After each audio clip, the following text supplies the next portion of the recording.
In my case, the path to shame also was bumpy, because what Carla very often reminds us, that shame is quite often used as for influence and for power.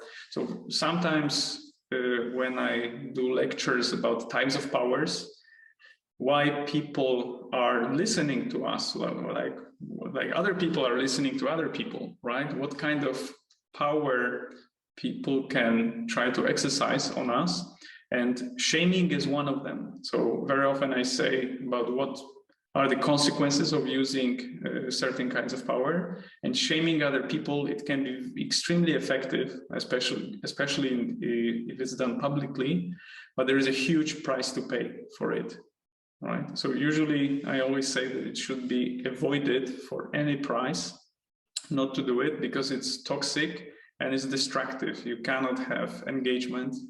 You cannot have psychological safety in the team if the shaming is used to coerce people to do things, even if it's executing the organization strategy, right?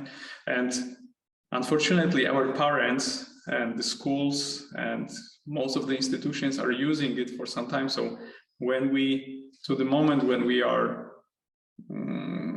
adults, we have a lot of bad experiences with shame. And indeed, sometimes if it forces us to do things which we don't want because of shame, then we can see it as a weakness as well. But then when we have the good understanding on healthy shame, that is this within regulating, detecting boundaries, then we can use it as a tool, right? Yes.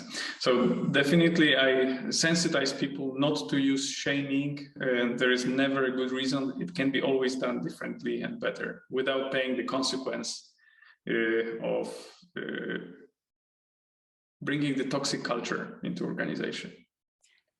Absolutely. Now I have a question, and I don't know, do you have children? I do, yes. You do. Okay, so you might understand this question. I have a 4-year-old, and something that I have really been working with throughout her life and my life with her is walking the line between helping to instill values in her, how you treat people, and how do you learn from your mistakes, and what do you do when you make when you're having fun playing with toothpaste and you make a giant mess in your room, and then your parents come in and they freak out, or maybe they don't freak out, but they say, honey, you need to clean this up. So what do you do when your kid does something that she knows is wrong, or that you think that she knows is wrong, and then she gives you a flirtatious "I'm sorry" and runs away? And so I've really been working with this in the sense of, I'm not going to shame my kid for exploring what would it be like to play with toothpaste. Like, that's really fun. How do I handle this? I've really been questioning, like, okay, so I want to teach her that it's okay to explore things and to be curious. I also want to teach her the value of not wasting things. And I want to teach her that while maybe she didn't know that it wasn't okay to play with toothpaste in her room, that now she does know this, that she can admit that she made a mistake and help me clean it up. And exactly. That's a good idea. That's a good idea. Because if you experience the consequences, right, or the cost of the fun, sometimes it's not such a big fun the next time. Yes, we've been having a weekend of this lately. Yeah. Now it's, of course, you know, we are not perfect. And when I encourage anyone not to shame others to have results, of course it happened to me that I shamed my kid, my son. Now he's 18, so he's already a young adult. But it happened, and usually when I reflected why I did this, most often it was leading to helplessness, right? To powerlessness. when I had absolutely no more idea, no more arguments, and no inspiration how to do things better, I was applying shaming, right?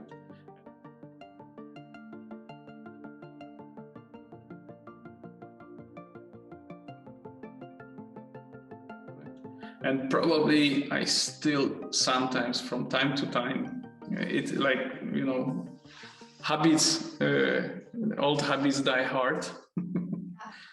So sometimes I pack it in a better way, but on a very, very like ironic level, it still can be shaming. I did it even today in the morning during the breakfast with my wife. I'm not very proud of it. So it's a hard work to really, really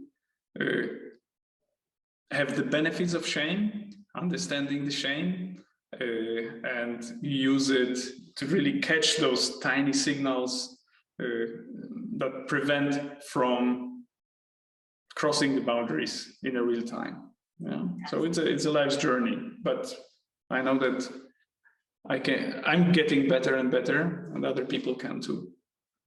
Yes. Especially if they are important, like leaders in the organizations. Mm-hmm. Yeah. I think this point about using shame to gain power, and also like what you were saying, like when you feel powerless as a kind of a power grab, like, no, I'm right, sort of a thing. I think that's a really important part of understanding shame, both how shame works within you, right? So that might be a technique that you learned early on and now you're unlearning it. But also to be able to see it in other people, right? Something that I've noticed is that the more that I understand how emotions work in me, the more that I can see them working in others. Like, oh, I recognize that. I see that now. So now that I'm familiar with my soft shame, when it comes up and it taps me on the shoulder, it's like, hey, Anshin, what you said right there, that was pretty rude. You didn't need to say it that way. Like, I know you're having a crappy day and you don't feel great, but that doesn't mean that you have to be like, give people the face and brush them off. You could put a little more effort into this. Okay, yeah, you're right. I get it. Yeah.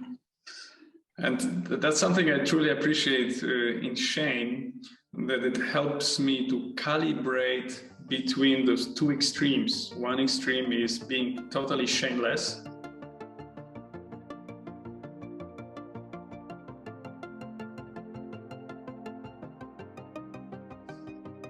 Right? And sometimes even, you can move to a greed and all other things which are connected to being shameless, right?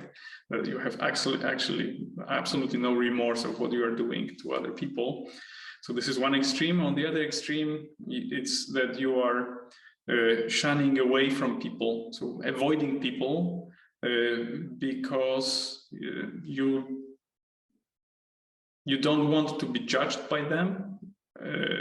And that's why I said shame for me is also about acceptance, self-acceptance. Very often, because shaming is used to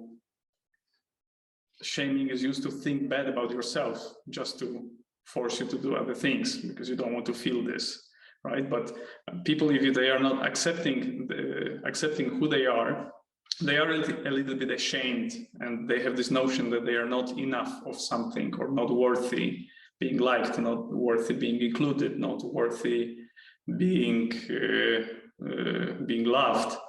And this is also very, very strong power, right? So you have those two extremes, and with shame, if it works in a healthy way in you, you can distinguish what are things that you need to accept in yourself, and then you start being like fully protected from being shamed about those things, because if you accept them, you can always say, someone comes and says, oh, you are such and such, you say, yeah, it can be perceived like that, right?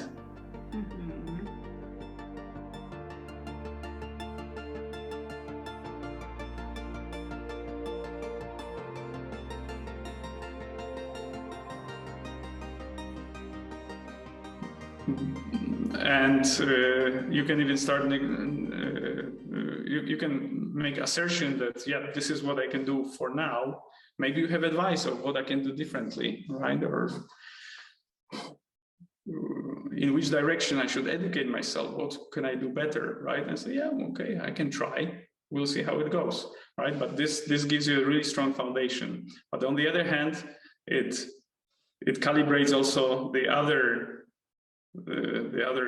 part of the other side, right? That you are not becoming so smart and so powerful that you start trampling on borders on other people, right? Opinion. So it really allows you to reach your sweet spot where you are self-confident, but you are not a bully to the other people and their lives.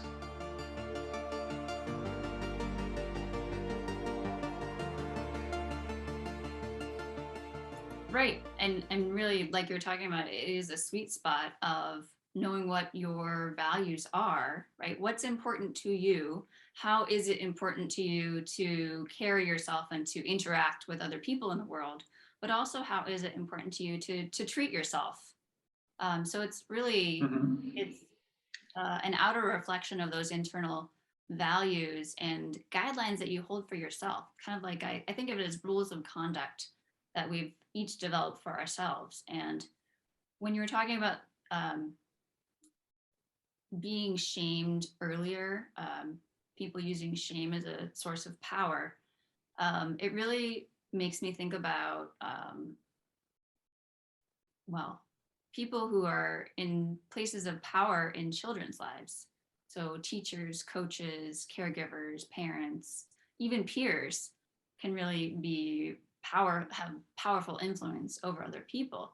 And using shame is an easy way to gain power, to shame someone into doing something when they don't have the range of experience to support them, saying, well, actually, I like the way I am, or I don't care what you think.